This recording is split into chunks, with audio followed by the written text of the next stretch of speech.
Hello everyone, welcome back to my channel. आज मैं फिर हाजिर हो गई हूँ आपके लिए बहुत ही यूज़फुल किचन टिप्स लेकर। आज की हमारी टिप्स बहुत ही ज़्यादा अमेजिंग होने वाली हैं, तो वीडियो को फुल वॉच कीजिएगा। वीडियो अगर ज़रा भी अच्छी लगे तो वीडियो को लाइक और चैनल को सब्सक्राइब करना बिल्कुल मत भूलिएगा। साथ ही साथ अपने फैमिली फ्रेंड्स में भी ज़रूर शेयर कीजिएगा।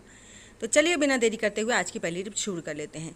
आज की जो मेरी पहली टिप है वो है चावल को लेकर। चावल हम सबके घर में आते हैं, ऐसी कोई जगह नहीं है जहाँ पर चावल ना खाए जाते हों। हर देश में चावल खाए जाते हैं, तो जितनी इनकी खपत होती है ना, उतनी इनमें मिलावट भी होती है। तो इस मिलावट के बारे में हम कैसे पता चले कि ये हमारे चावल असली हैं या फिर नकली हैं? तो उसके लिए बहुत छोटे छोटे से तरीके हैं। आप उन्हें दुकान पर ही जब खरीदने जाएँ ना, उस टाइम पर ही आप चेक कर सकते हैं कि आपके चावल असली हैं या नकली हैं। पहले तो आप चावल हाथों पे लीजिए और हल्के हाथ से क्या, थोड़ा दबाकर हाथ को उन्हें रब कीजिए। तो जब आप अपने हाथों पर चावल को रब करेंगे तो अगर आपके हाथों पर एक पॉलिश की लेयर छूट रही है और आपके चावल का कलर चेंज हो रहा है, तो इसका मतलब कि आपके चावल पर एक तो पॉलिश है। ये तो फाइनल है कि इन चावलों पर हल्की सी पॉलिश लगाई गई है, क्योंकि मेरे हाथों पे हल्का हल्का सा इनका कलर छूट रहा था। और दूसरी बहुत ही एक इजी ट्रिक है, आप उसे अपने साथ भी कर सकते हैं। जहाँ पर आप चावल खरीदने जा रहे हैं, आप ले जाइए पानी की छोटी सी कोई बॉटल ले जाइए, ज़रूरी नहीं है आप ग्लास में लेकर जाएं। उसके बाद आप इन चावलों को इस तरह से पानी में डालिए। अगर आपने चावल पानी में डाले हैं और उसके बाद ये चावल जस्ट सेकंड्स के अंदर नीचे बैठ गए हैं, तो आपके चावल ओरिजिनल हैं। अगर ये चावल ऊपर हैं तो फिर ये नकली हैं। लेकिन देखिए, इन चावलों में एक बात तो पक्की है कि इन पे पॉलिश है। जैसे हमने चावल को पानी के अंदर डाला है, पानी ने कितना जल्दी कलर चेंज किया है। हल्का सा तो चावल में से माड़ निकलता है जब हम धोते हैं, लेकिन इतना ज़्यादा नहीं निकलता है कि ज़रा सा हमने इसे चम्मच से बस घुमाया है और इनका पानी का कलर कितना ज़्यादा चेंज हो गया है। तो इन चावल में पॉलिश है, ये बात तो फैक्ट है। तो इसमें कोई शक नहीं है कि इनमें कलर किया हुआ है। तो ये तो चलिए नॉर्मल सी चीज़ है कि कलर मतलब थोड़ा बहुत शाइनिंग के लिए, पॉलिश के लिए हल्की फुल्की करते हैं, लेकिन असली नकली बहुत ज़्यादा ज़रूरी है आपको जांचना। तो आप कभी भी चावल वगैरह खरीदने जा रहे हैं तो आप पानी की बोतल ले जाइए, उसमें चावल डाल के देखिए, ज़्यादा नहीं 10-20 दाने। और अगर वो चावल जस्ट सेकंड्स के अंदर नीचे बैठ जाते हैं तो वो चावल आपके असली हैं। अगर वो ऊपर तैर रहे हैं तो इसका मतलब ये चावल जो है नकली हैं। तो ये छोटा सा काम है, आप ज़रूर से चेक कीजिएगा, क्योंकि ये हमारी सेहत से जुड़ा है और सेहत के साथ तो कोई खिलवाड़ नहीं होती है।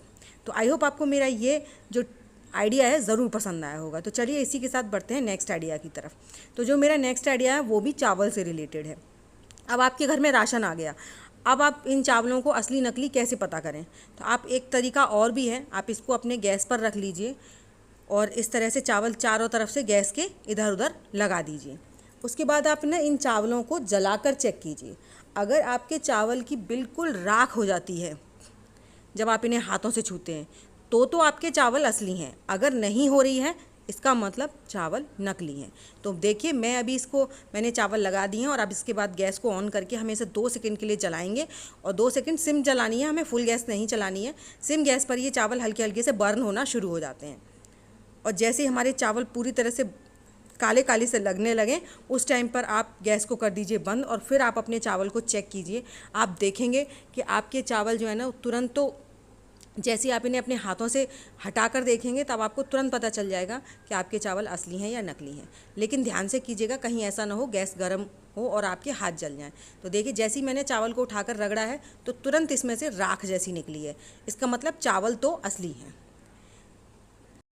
इस तरह से मैंने कई चावल उठाकर देखे और सभी चावल जो हैं हमारे वो राख में बदल गए हैं। तो इसका मतलब हमारे जो चावल हैं बिल्कुल 100% प्योर हैं।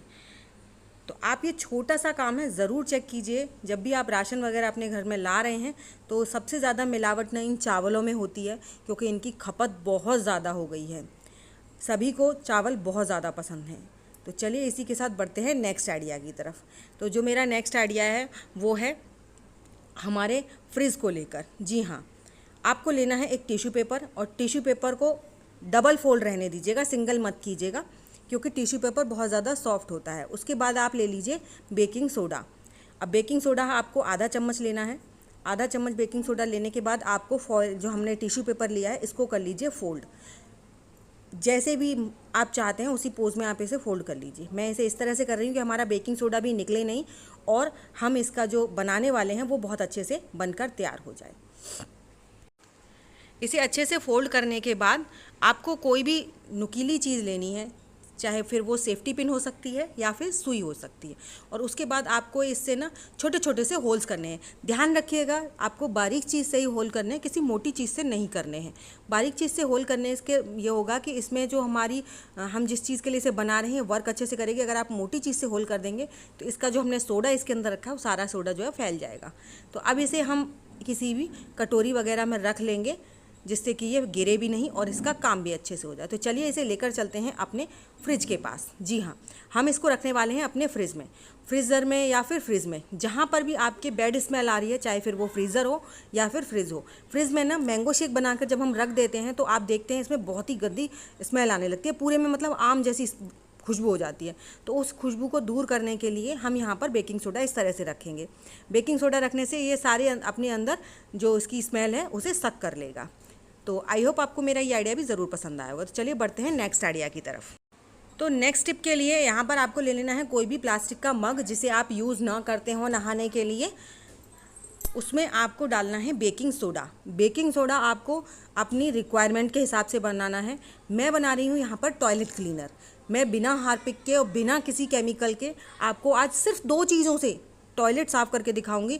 तो यहाँ पर मैं बना रही हूँ वॉश बेसिन और टाइल्स और टॉयलेट को साफ़ करने के लिए। तो यहाँ पर मैं ले रही हूँ 4 चम्मच बेकिंग सोडा। और चम्मच आप स्टील की बिल्कुल मत लीजिएगा, कोई भी ऐसी चम्मच लीजिएगा जिसका आप इस्तेमाल ना करते हों। तो जैसे हमने इसमें बेकिंग सोडा डाल दिया, उसके बाद हम लेंगे नींबू। लेकिन नींबू डालने से पहले आपको इसमें एक चीज़ और ऐड करनी है, वो है शैम्पू। जी हाँ, शैम्पू आपको उतना डालना है जितना आपके एक पाउच में शैम्पू निकलता है। तो यहाँ पर मैं डाल रही हूँ जितनी मुझे ज़रूरत है। तो यहाँ पर मैंने करीबन 1.5 पाउच के हिसाब से शैम्पू डाल लिया है, कुछ इतना आप देख सकते हैं। शैम्पू कोई भी हो सकता है, अगर आप पाउच ले रहे हैं तो आप 1.5 पाउच ले लीजिए, अगर आप सिर्फ टॉयलेट के लिए ले रहे हैं तो 1 पाउच काफ़ी है। मैं यहाँ पर वॉश बेसिन और टॉयलेट दोनों चीज़ के लिए ले रही हूँ। तो और उसके बाद लेंगे हम एक नींबू। नींबू को हम इस तरह से कट कर लेंगे और हमें यहाँ पर पूरे 1 नींबू का रस डालना है। अगर आपके पास नींबू नहीं है तो परेशान होने की बिल्कुल ज़रूरत नहीं है, आपको नींबू की जगह पर विनेगर ले लेना है। जी हाँ, जो हमारा नींबू होता है उसमें भी सिट्रिक एसिड होता है और क्लीनिंग के लिए बहुत अच्छा होता है, वही काम विनेगर भी करता है। तो यहाँ पर मैंने पूरा 1 नींबू निचोड़ लेना है इसमें, और उसके बाद हम इसमें कुछ भी नहीं डालेंगे और आप देखेंगे बिना रगड़े, बिना किसी उसके मशक्क़त के ना आपका टॉयलेट बहुत अच्छे से क्लीन हो जाएगा। जी हाँ, नींबू निचोड़ने के बाद अब हमें सिर्फ इसमें थोड़ा सा पानी ऐड करना है, बस। आप पानी अपनी रिक्वायरमेंट के हिसाब से कर लीजिए। मैंने यहाँ पर आधा ग्लास के करीब पानी इस्तेमाल किया है। तो चलिए इस क्लीनर को लेकर चलते हैं। सबसे पहले अपने गंदे से वॉश बेसिन को देख लेते हैं। इस वॉश बेसिन को क्लीन करने के लिए ना बहुत सारा आपको हार्पिक और मशक्क़त की ज़रूरत पड़ेगी, लेकिन मैं यहाँ पर कुछ भी नहीं करने वाली हूँ। बस यहाँ पर आपको ज़रा सा जो भी आपका स्क्रबर है उसे ले लीजिए और उसे हल्का सा डिप करके और हल्के हाथ से आप इसे रब करेंगे। आप देखेंगे आपका सारा जो भी वॉश बेसिन पे गंदगी लगी हुई है वो सब क्लीन हो जाएगी।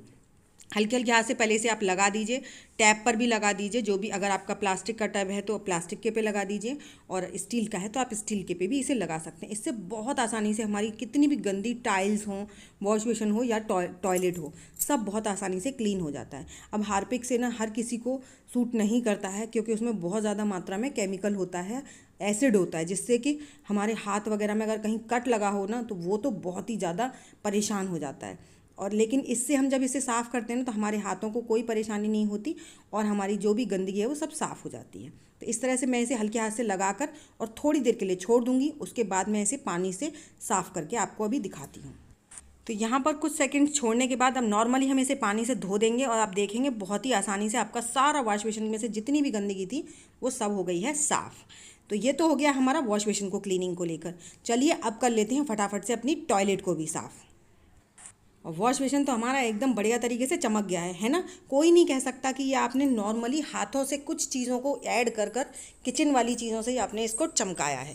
तो चलिए अब पहले तो मैं आपको अपना टॉयलेट दिखा देती हूँ कितना ज़्यादा गंदा हो रहा है, क्योंकि ये संडे टू संडे ही क्लीन होता है। अब डेली डेली टॉयलेट साफ़ करना पॉसिबल नहीं होता, क्योंकि जब भी हम टॉयलेट को साफ़ करते हैं तो उसके बाद बाल धोना, मतलब बहुत सारी दिक्कतें होती हैं।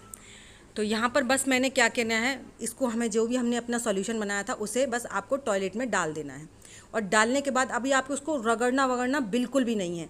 आप डालकर इसे 5 से 10 मिनट के लिए छोड़ दीजिए, ज़्यादा नहीं तो 5 मिनट के लिए तो ज़रूर से छोड़ दीजिए। और जब इसे आप ऐसे ही रहने देंगे ना 5 मिनट बाद आप इसे हल्के हाथ से, जो भी आपका टॉयलेट वाला ब्रश है उससे हल्के हाथ से आप इसे रब कीजिए। आप देखेंगे जितनी सफाई आप हार्पिक से देखते होंगे ना, उतनी ही सफाई आपको बिना हार्पिक के, बिना किसी केमिकल के, बिना किसी फालतू पैसे के, आप इसे घर से ही, घर के सामानों से, किचन के सामानों से ही साफ़ कर लेंगे।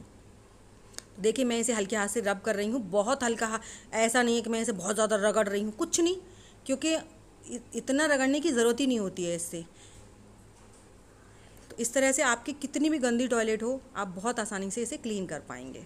तो इस तरह से हल्के हाथ से आप इसे रब करके अब इसमें आप डाल दीजिए पानी। आप देखेंगे बिल्कुल बढ़िया तरीके से आपका टॉयलेट क्लीन हो गया है। तो है ना कमाल का आइडिया। अगर आपको मेरा आइडिया ज़रा भी पसंद आया हो तो प्लीज़ वीडियो को लाइक और चैनल को सब्सक्राइब ज़रूर कीजिएगा। साथ ही साथ अपने फैमिली फ्रेंड्स में भी ज़रूर शेयर कीजिएगा ताकि उनको भी हेल्प मिल सके, और बेल आइकन को प्रेस करना बिल्कुल मत भूलिएगा। तो और मुझे कमेंट कर ज़रूर बताइएगा कि आपको मेरी सबसे ज़्यादा कौन सी टिप अच्छी लगी है। साथ ही साथ ये भी बताइएगा कि आप मेरी वीडियो किस गांव या किस शहर से देख रहे हैं, ताकि मैं आपको थैंक्स कर सकूं। तो चलिए ऐसी अमेजिंग टिप्स और ट्रिक्स के साथ मैं मिलती हूं आपको अपनी नेक्स्ट वीडियो में। तब तक के लिए बाय बाय।